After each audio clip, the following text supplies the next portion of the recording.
Hi, and welcome to a special edition one-on-one of Newsmakers, Santa Barbara's most provocative news program, on the air since 2014.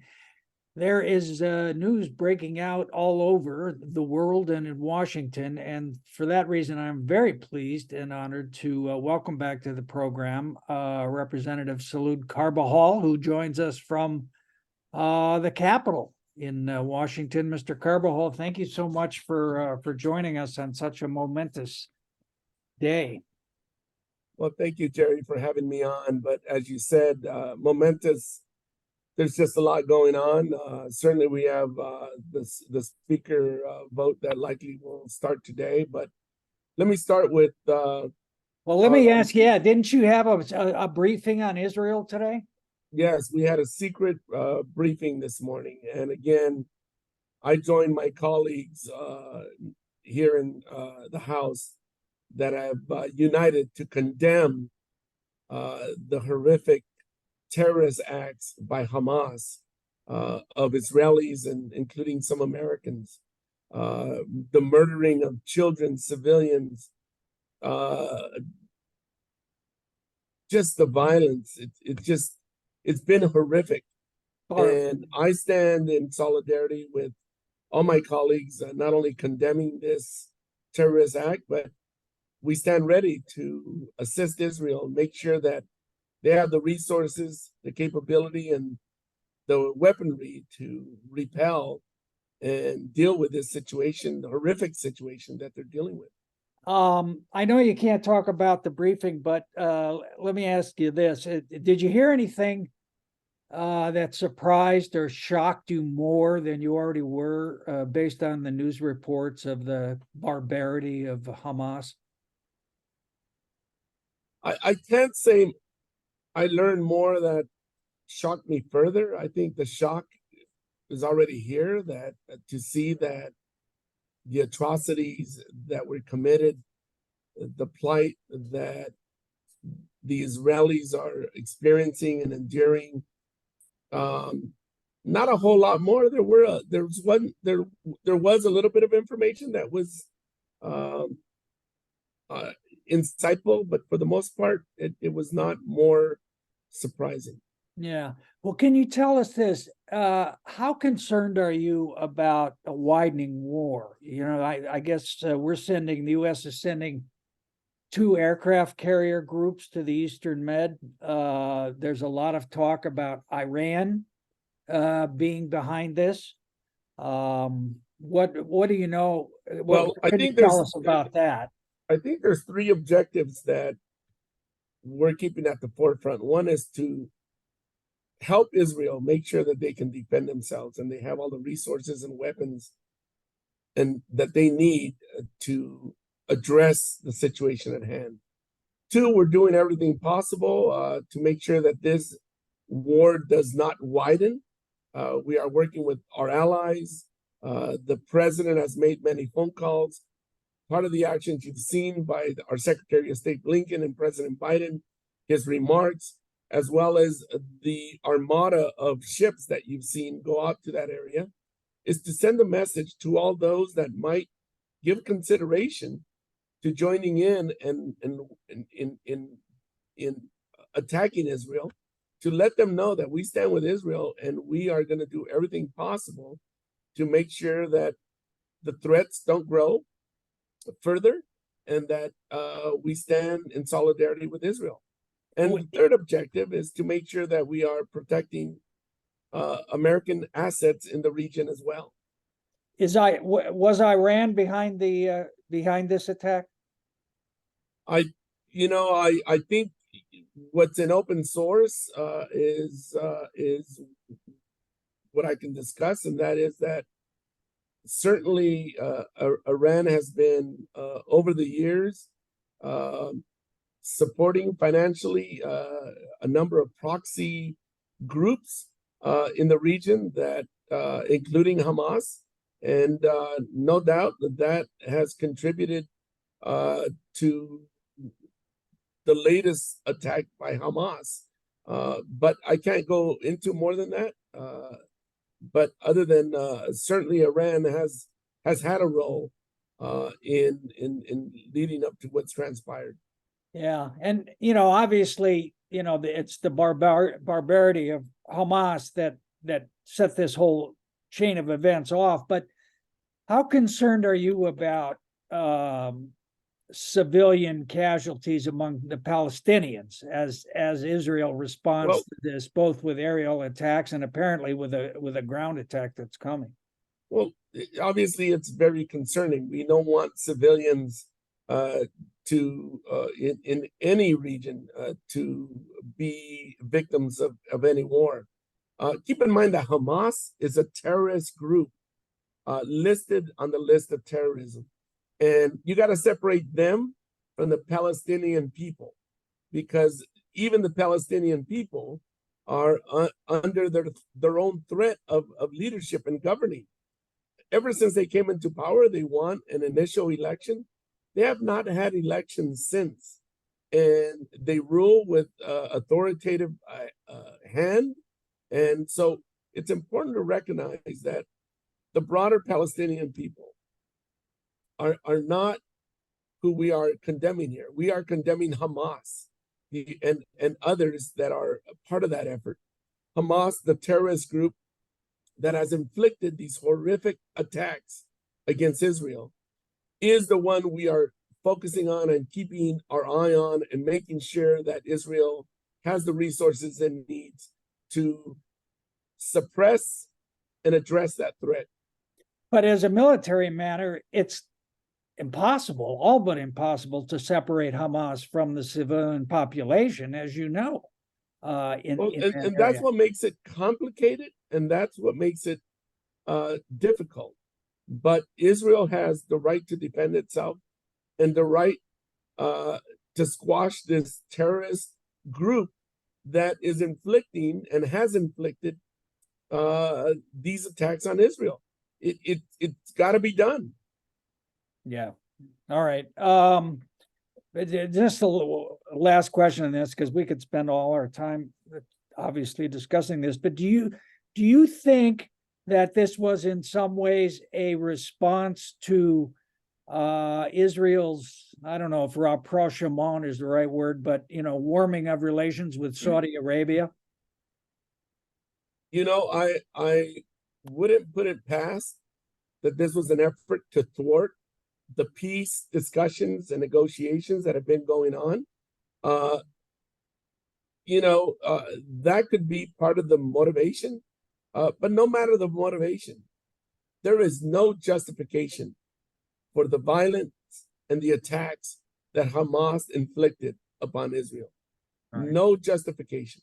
All right. Well, as you've stated, the government, wants to provide as much our government resources as possible to the Israelis in this case, but that's certainly complicated by the fact that there's no Speaker of the House of Representatives and you can't do business. So, what is the concern there in terms of an order of business that would allow us to provide those resources? Well, under the circumstances, the president has the ability to provide support and is providing support currently to Israel from existing authorities that exist. Certainly, as we consider a supplemental in the future, that's where a speaker is important and needs to be there so that we can move forward legislation. There is a resolution that 90% of the House of Representatives, including myself, condemning these acts and supporting and making statements of support for Israel, and in not only supporting them during this plight, but to our support for the resources that they need that is likely going to be brought to the floor. And I wholeheartedly support that. All right. Well, the other breaking news today is that the Republicans, I guess, have nominated Mr. Steve Scalise from Louisiana as their candidate for Speaker, but then they promptly adjourned the House or recessed, I guess, subject to the call of the chair. What can you tell us about Scalise, and did they recess it because he can't get the votes together yet? Well, I'm not sure why the recess. I think it's part of their organizational circumstance that they're facing and some of the chaos that you've seen play out with the Republican conference and our colleagues across the aisle. But certainly, Mr. Scalise is, I guess, from the initial discussions and organizational meetings they've had, the person that has floated to the top as their nominee that will likely be brought to the floor for votes. So during this time, they're likely trying to get the number of votes that they need to get his speakership over the finish line. And so we're all waiting for that.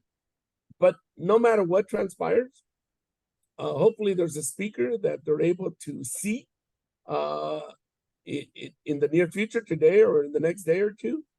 But if not, Democrats, no matter what, we stand ready to work on a bipartisan solution to achieve a speakership.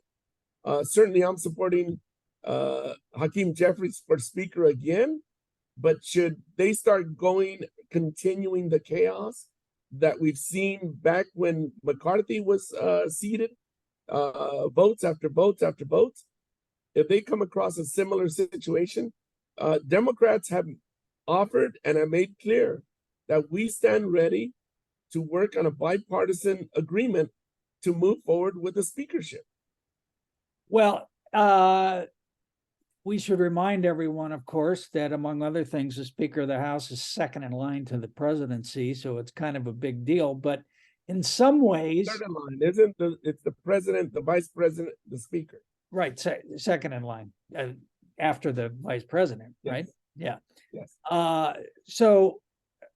But my point is, in some ways, Scalise seems less ill-equipped for this, at least from your perspective. I mean, he voted against extending the debt limit.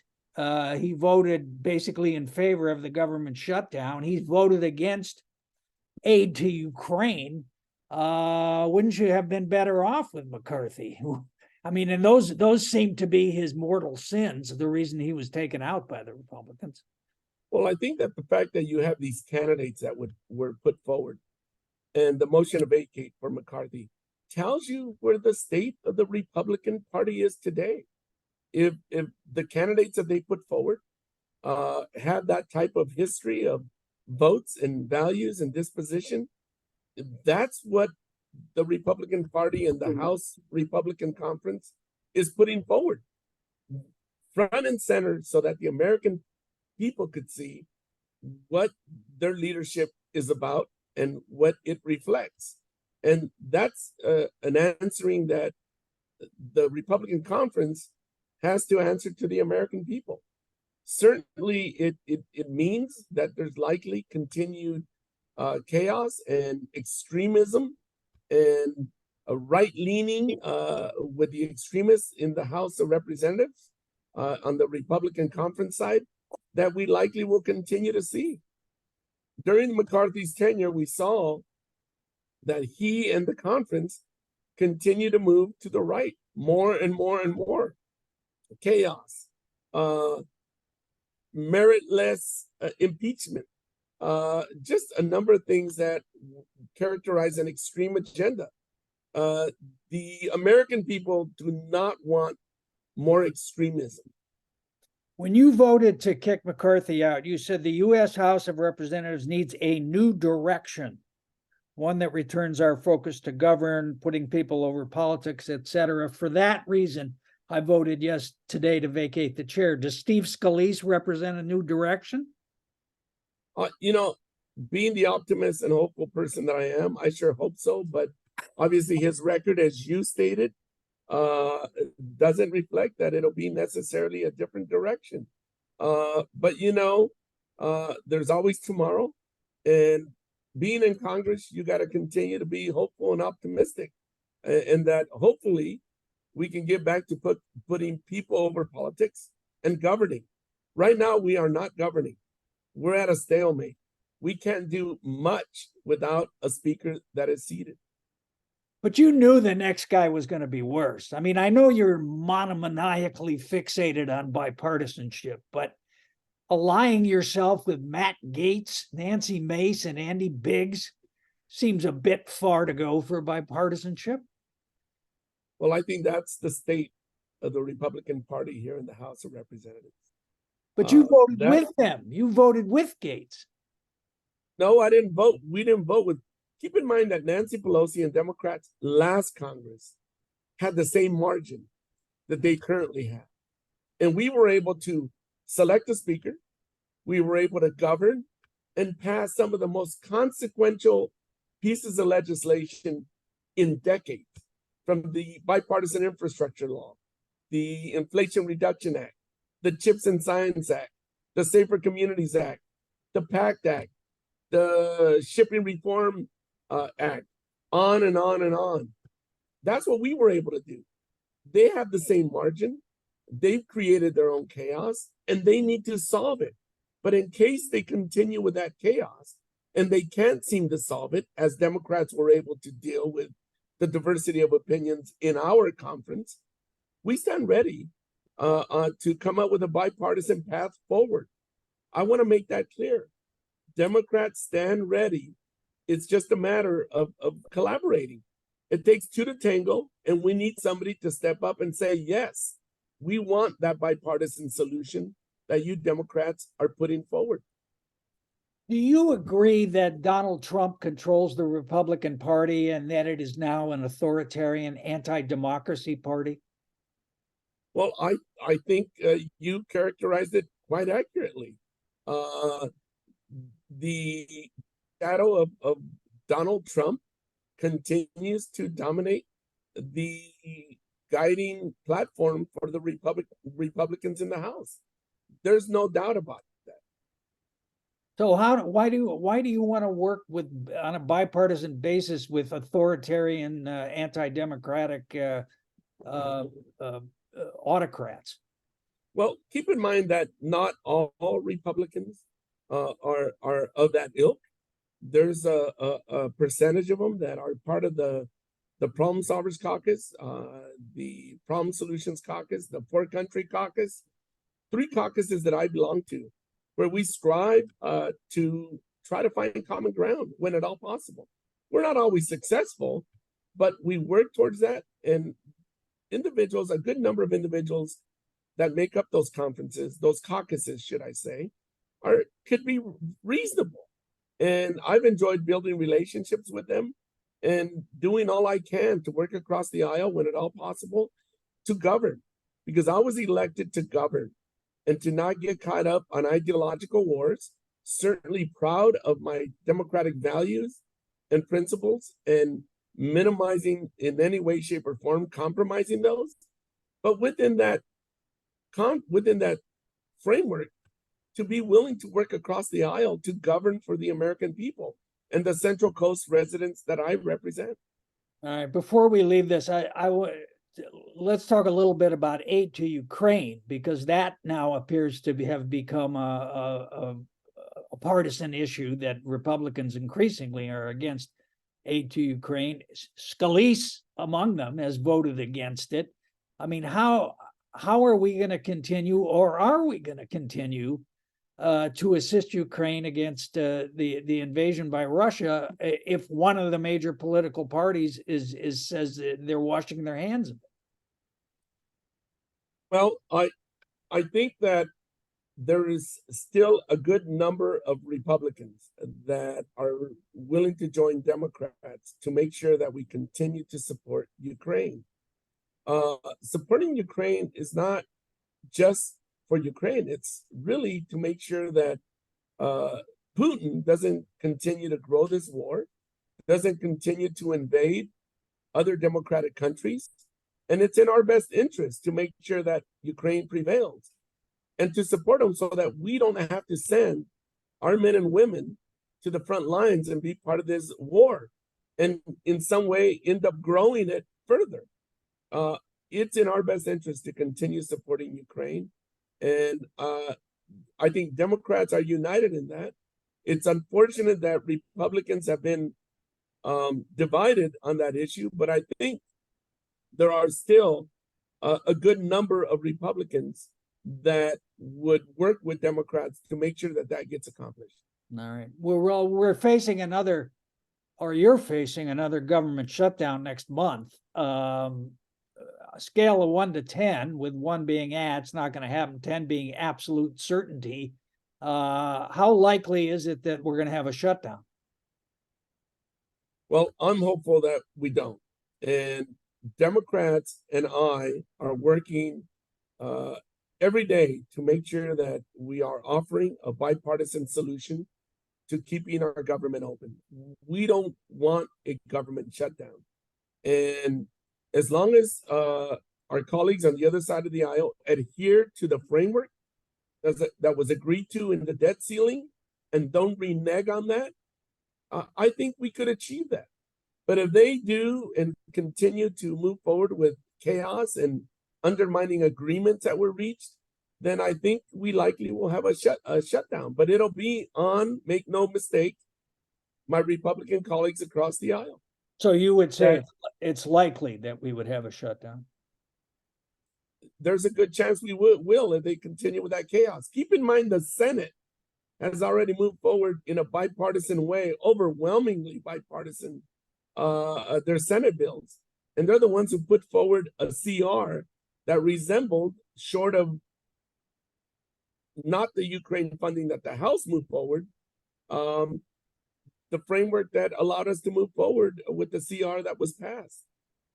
Well, it seems like the buzzword here on the Republican side is leverage. We're going to use our leverage which means we're going to hold things hostage, as far as I can tell. Scalise has been in that camp. It looks like a pretty gloomy, the short-term future and maybe the long-term, huh? It can look gloomy, because you're absolutely right in characterizing the situation for what it is. But again, I'm going to continue to work across the aisle to find solutions and a path forward. Democrats are doing that, and we're going to continue to do everything we can to keep the government open. In a divided government, you have give and take, but you cannot hold the American people and our economy hostage as a trade-off.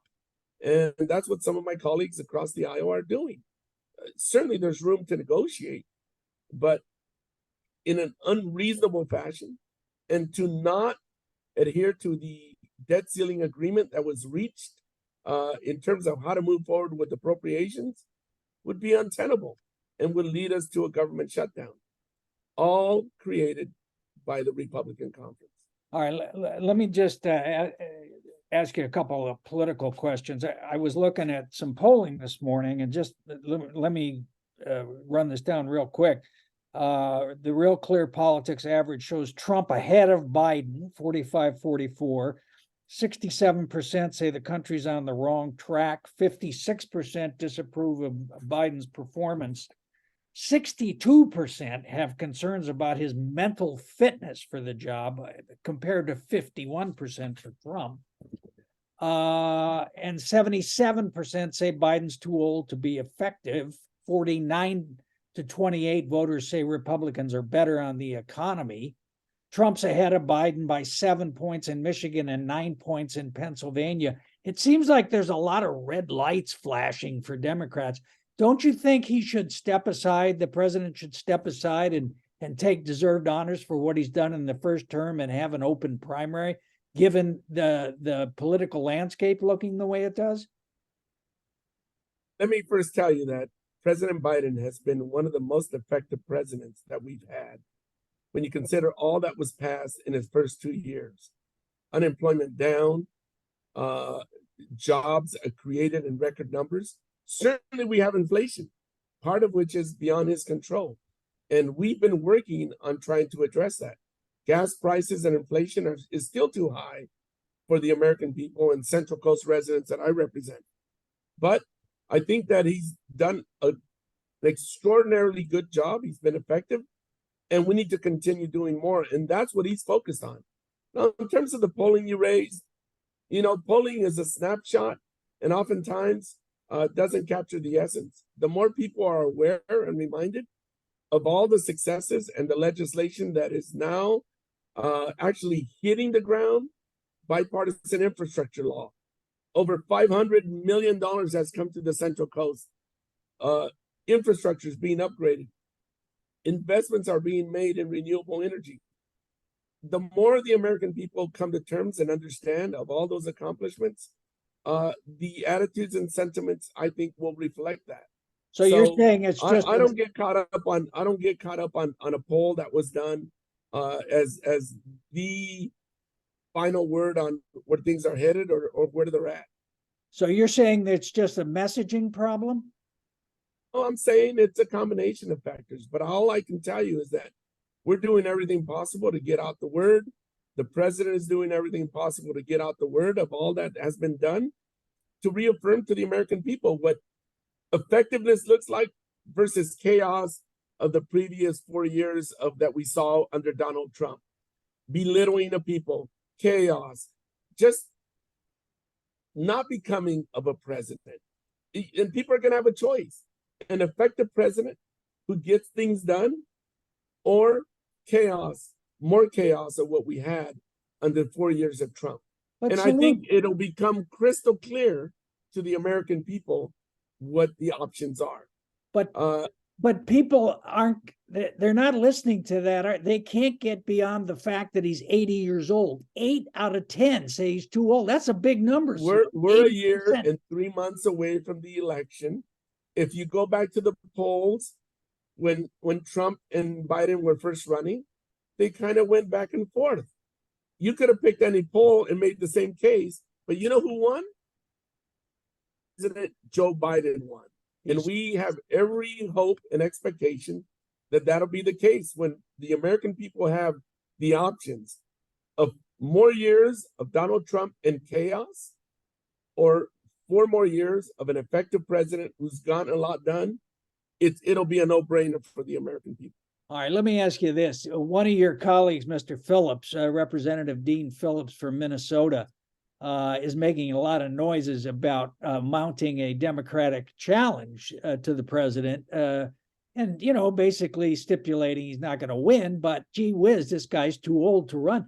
Do you support Phillips in that? Would you try to argue him out of it? I absolutely do not support Dean Phillips in that. And it's just a lot of noise. I think at the end, as you know, in Congress, everybody is type A personality. Everybody wants to be known in some cases. No, I think at the end of the day, Mr. Phillips will get religion and know that we've had an effective president. And again, we'll see President Biden succeed at the election coming up in 13 months. All right. Hey, I looked at the FEC reports this morning. You're sitting on $2.6 million in the bank for your campaign. What are you going to spend all that money on? It's a walkover. Your district's getting more and more blue. What are you going to do with $2.6 million? Well, Jerry, as you know, campaigns are expensive. And I'm proud of the broad support that I've had from constituents throughout my district, supporting me, making sure I have the resources to run and sustain a good grassroots campaign, and one where I could get out my messages and to deal with threats of folks that want to run who have values that are not consistent or in line with the Central Coast. And so I'm just proud of the broad support that I have received and continue to receive from a broad cross-section of constituents in my district. And I'm very proud of that support. So is it likely that you would use some of that money to support other candidacies, such as one of your 3 colleagues who's running for the Senate seat vacated by the late Senator Feinstein? I'm just who are you backing in that? I'm just focused on my campaign and making sure that I do what I need to be doing to continue my service representing the Central Coast, which is why they've been so supportive of my service. And I intend to just focus on that first and foremost. So you're not going to endorse Adam Schiff? I've endorsed Adam Schiff. Oh, you have for the U.S. Senate already. All right, yeah. So, but you're not going to give him any money, huh? out of your? First I got to first and foremost focus on my campaign and my service and making sure that I do what my constituents have supported me for and to do. Why do you think Schiff is a better candidate than Katie Porter or Barbara Lee? Well, I think I've worked with Adam Schiff. Not only is he very capable and effective, but he is somebody who I think represents the values of the state of California. I think he's been through challenges. He's been through diversity of issues that we've had here in the House. And he has proven time and time again his leadership and the fact that he would be a great representative for the state of California, representing California in the United States Senate. Hey, let me ask you about a couple of your some of your legislation that you've been working on lately. The Energy Innovation and Carbon Dividend Act. Basically, what? That's a tax on Not a energy tax. producer.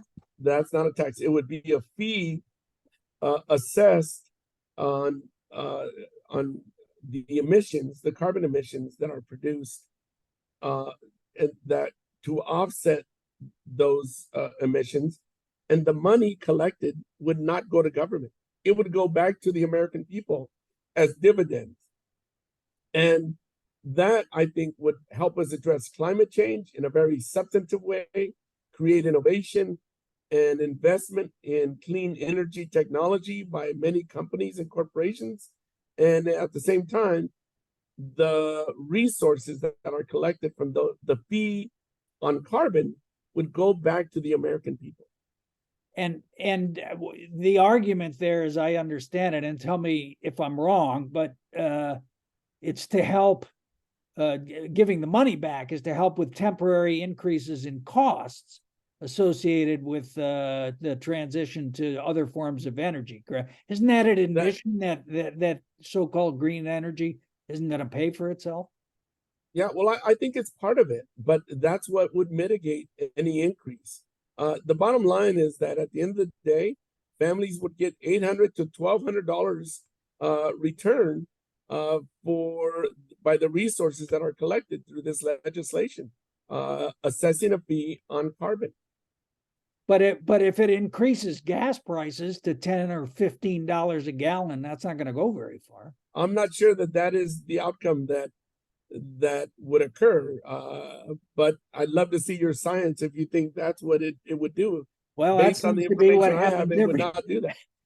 That seems to be what happens every time I go to the pump. Hey, you were here in the district recently and made a stop at Channel Islands National Park. What was that all about? Well, it's part of the bipartisan infrastructure law.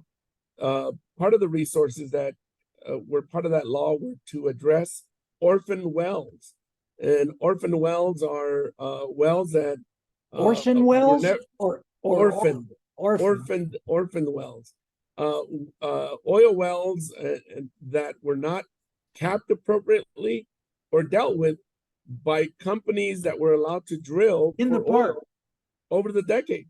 In the park, and this would allow local governments to be able to have the resources to address the health and safety and environmental damage that those wells continue to inflict on communities. Decades back, on the Central Coast and throughout the country, we allowed wells for mining and oil and never required companies to put up bonds or resources. So when they left or closed up shop, nobody was responsible for closing up or reclaiming the area. And so we have many historic oil wells that nobody is responsible for cleaning up. And regrettably, those decisions by federal, state, and local governments, the chickens are coming home to roost now by causing health and safety and environmental damage that needs to be addressed. And what this law did was provide some resources to address those wells, capping them and reclaiming them. And Channel Islands, for example, got $1.2 million to be able to do that for that one well on that island of Santa Cruz. All right, and then I want to ask you about also, you were here in the district with Mr. Savanak, the district attorney, talking about the red flag law. How is that working? Is there any data or evidence to show that it's avoiding gun safety? Absolutely. I think the data is clear that red flag laws continue to save lives. Our law enforcement and district attorneys are sharing that data with us. And what these resources do is incentivize other states and communities to also develop red flag laws.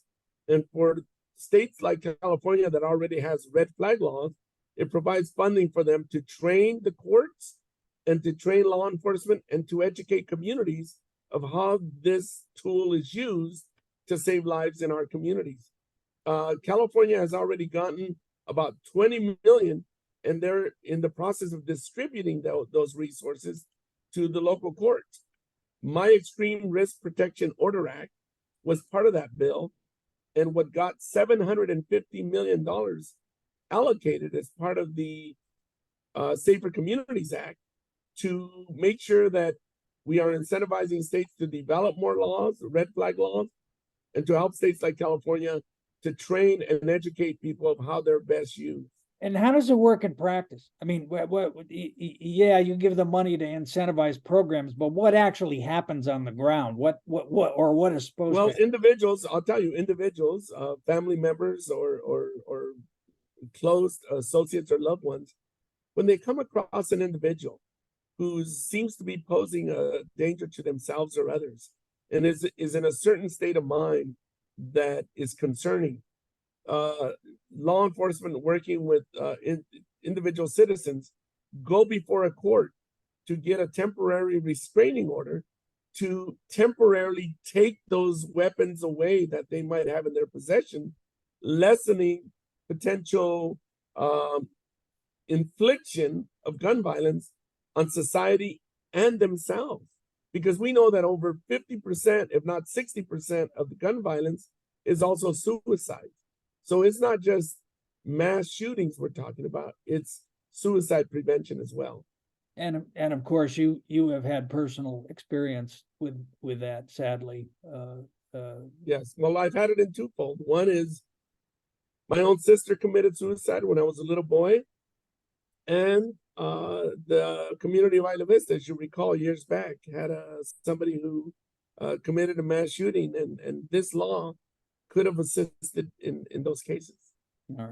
All right. Representative Salud Carbajal, thank you so much. You've been very generous with your time. A lot going on Capitol Hill, and we really appreciate you stopping in the Newsmakers to brief us and bring us up to date on all of those things. And good luck with that new speaker, if in fact he becomes. By the way, why doesn't this guy McHenry, Patrick McHenry, who's whatever he is, he's the temporary something or other, why doesn't he just stay in the chair? That's a question for him, and I don't think he could stay. I think there's a procedure and rules that only seat him as a speaker pro tem, just for the process of electing a speaker. I see. And that is really the main responsibility that he has. And whether he could be a candidate himself if he wanted to, but again, he can't just become the speaker. All right. Thanks again, Salud. We appreciate it. Thank you, Jerry. Thank you. Thank you for having me on your show again.